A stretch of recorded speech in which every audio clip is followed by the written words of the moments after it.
Bonjour, aujourd'hui on va voir comment bien choisir les élastiques pour vos entraînements personnels. Donc qui je suis pour vous parler des élastiques? Je m'appelle Ken, je suis coach sportif et pour info j'utilise des élastiques depuis plus de 15 ans.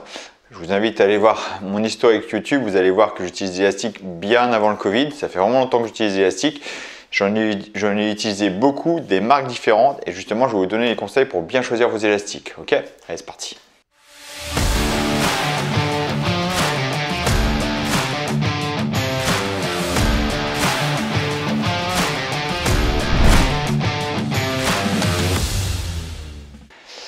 Alors, comment bien choisir ces élastiques? Déjà, la première chose, ne regardez pas que le prix. Déjà, quand vous voyez les élastiques qui sont vraiment pas chers, il faut tout analyser.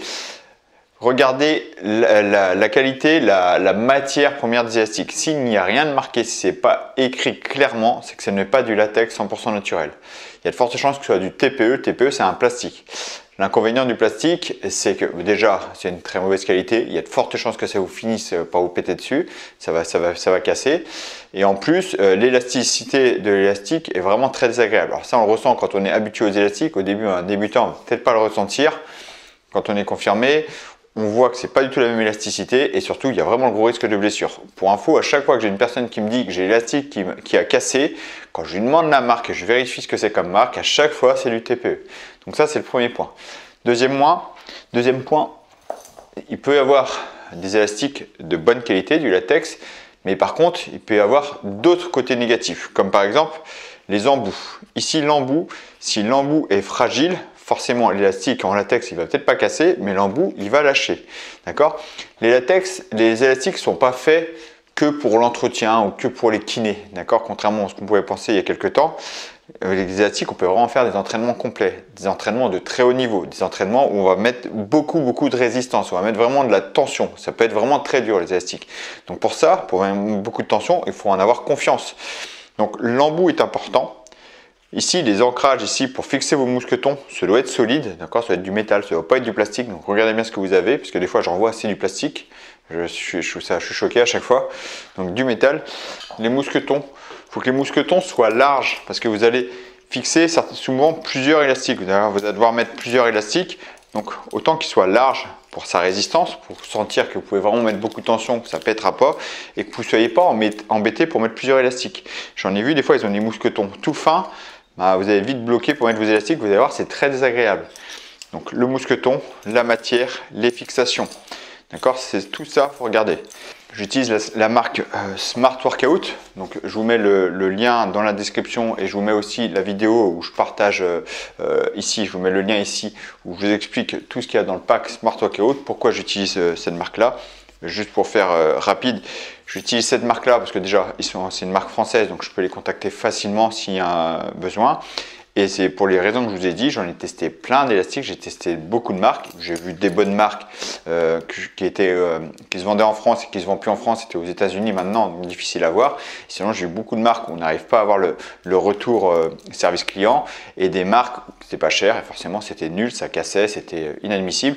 Donc j'ai galéré à trouver des bonnes marques. Donc c'est pour ça que je travaille avec cette marque-là, Smart Workout. J'utilise ces élastiques-là pour mes entraînements perso et dans mes coachings et tout ça. Donc, les autres accessoires qui sont importants, au-delà du mousqueton, c'est ces accessoires-là. Donc, la chevillère, c'est tout bête, mais la chevillère, c'est vraiment important. Au début, Smart Workout, et j'ai encore le truc ici, tout début, Smart Workout, quand c'était lancé, ils avaient mis cette chevillère-là, qui était bien dans le concept de chevillère, se mettre autour de la cheville, tout simplement. Sauf que une chevillère peut avoir d'autres utilités. Donc on peut les prendre dans les mains pour remplacer des poignets. Ok, ça passe aussi. Bon, moi j'ai les petites mains, ça passe. Mais déjà quand on a des grosses mains, celle-là, ça peut être problématique. Et l'autre avantage que j'avais beaucoup avec les chevillères, c'est pour les mettre au pied pour différents exercices. Comme par exemple ici, j'ai besoin d'utiliser l'élastique et la barre et je ne veux pas que l'élastique s'échappe de mon pied. Je mets l'élastique ici. Hop. Là, je mets la chevillère au pied, ici, et là je peux faire des exercices, monter la barre, ça va me faire, là je prends n'importe comment la barre, ici, là, ici ça me fait gagner de la longueur et je suis sûr que l'élastique ne va pas s'échapper. Donc là je vous donne l'exemple du développé militaire, mais c'est encore plus vrai pour le hip thrust par exemple. Le hip thrust, je vais mettre les chevillères et je vais caler les pieds sur la chevillère. Donc j'ai aussi fait une vidéo sur ça, hein, sur le hip thrust, je vous la mets ici aussi, pour caler les pieds comme ça, parce que le hip thrust sans les chevillères c'est impossible. L'élastique fait que de s'échapper, ça va claquer, c'est insupportable. Donc avec les chevillères, bah, c'est vraiment du bonheur. Et les chevillères, je les utilise vraiment pour tous ces accessoires là, pour les squats par exemple. Des fois les gens sont raides au squat, les talons vont avoir tendance à décoller. Il ne faut jamais décoller les talons, il ne faut pas profiter des chevillères pour justement se permettre de les décoller, surtout pas. Mais en cas d'erreur, ça pardonne pas.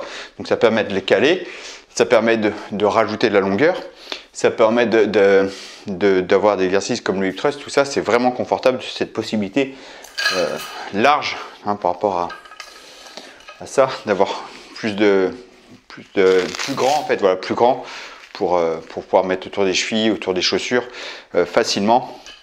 Ça, je me trouve confortable. En plus, c'est plus rassurant parce qu'elle est plus large et plus épaisse, donc on sait qu'elle va bien tenir. L'autre avantage qu'il y a, c'est cette fameuse barre. Cette fameuse barre, alors moi j'utilise principalement pour des mouvements comme le hip thrust par exemple. Le hip thrust, j'utilise pour le rowing buste penché ici, donc ce mouvement là ici, pour le soulevé de terre, ça j'utilisais beaucoup. Je vais utiliser pour des mouvements de gainage où je vais mettre l'élastique ici et je vais frapper avec la barre. Ici je trouve ça génial pour des mouvements pour les pecs avec la barre. Je vais faire des mouvements plutôt avec un côté musculaire et athlétique. Je vous montre. Par exemple, la barre ici, vous voyez, j'ai fait volontairement, je ne l'ai pas accroché de deux côtés. Ici, je vais chercher à tirer d'un côté, donc l'élastique va me tirer ici d'un côté, va me tirer, donc pour ne pas forcer à rester en gainage, chercher à frapper sur le côté ici en restant stable. C'est tout bête, mais ça travaille énormément les épaules, le muscle du dos, d'accord. Il y a des mouvements de poussée ici, où je vais chercher à pousser, où là, je suis vachement instable, parce que l'élastique va me tirer sur le côté. J'adore ce genre d'exercice pour travailler un groupe musculaire et en plus le gainage. Donc c'est ça tout l'intérêt de cet accessoire là. Des mouvements aussi basiques que vous pouvez aimer comme le développé par exemple, le curl biceps. Moi j'aime pas avec la barre, mais il y en a qui aiment bien le curl biceps. Le développé militaire que je vous ai montré au début, je trouve ça très bien. Voilà, il y a plein d'exercices très intéressants avec la barre. Et cet ancrage de porte avec cette grosse butée, ça c'est pareil, des fois il y en a, ça c'est vraiment important, il y en a, ils vendent des ancrages de porte et la butée elle est toute fine et tout ça, donc pas du tout confiance, je sens que ça va abîmer la porte et tout. Là c'est vraiment épais, donc vous voyez pas, mais c'est vraiment très épais. J'y vais comme une brute avec ça, ça abîme pas ma porte, c'est bien calé. Donc je mets la cheville, enfin ça, l'ancrage de porte ici ou à l'intérieur, je le passe à l'intérieur de la porte. Hop, ici je prends, ici je laisse un peu de mou. Là, je ferme la porte. Donc, normalement, je le mets pas. Normalement, je mets au-dessus des chevillères. D'accord, je mets au-dessus des charnières. Je veux dire, au-dessus des charnières ici. Donc, soit au milieu, soit en bas, soit en haut, toujours proche des charnières. Et puis là, je tire. Je peux mettre tous mes élastiques que je veux. Voilà. Et là ici, je peux tirer. Vous voyez, je tire vraiment. C'est costaud. D'accord, parce que cette charnière là cette encre de porte là peut supporter 140 kg, donc faut y aller, hein, faut vraiment y aller. C'est très costaud, j'ai confiance, la charnière n'abîme pas, l'encre de porte n'abîme pas la porte. Donc voilà, donc tous ces trucs là, faut vraiment regarder ça quand vous achetez les élastiques si vous voulez pas avoir de problème. Le Smart Workout, leur pack complet avec la barre, c'est une centaine d'euros. Hein, je ne me rappelle plus exactement, c'est une centaine d'euros, donc je vous rappelle, je mets le lien dans la description. Donc vous avez vraiment tout ce qu'il faut avec ça.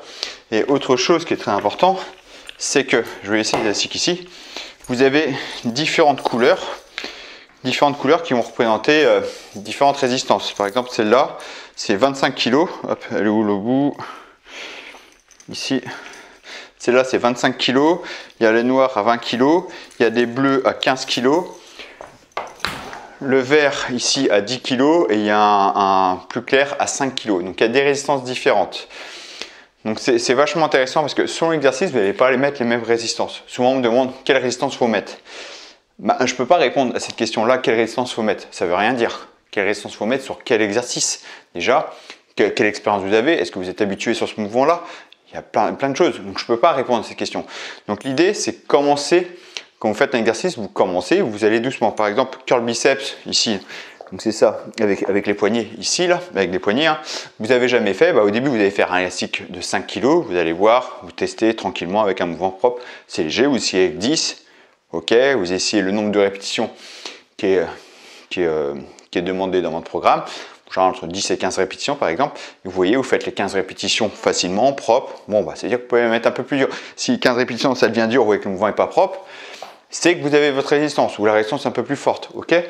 Des mouvements comme je vous l'ai montré là, ici, comme le rowing, donc on imagine avec les poignets, hein. Là je prends l'élastique à pleine main, parce que je vous explique juste vite fait les élastiques là, ici, là vous tirez ici, vous voyez que c'est dur ou c'est facile, bah vous ajustez, c'est comme ça que vous allez trouver la résistance qu'il vous faut, d'accord?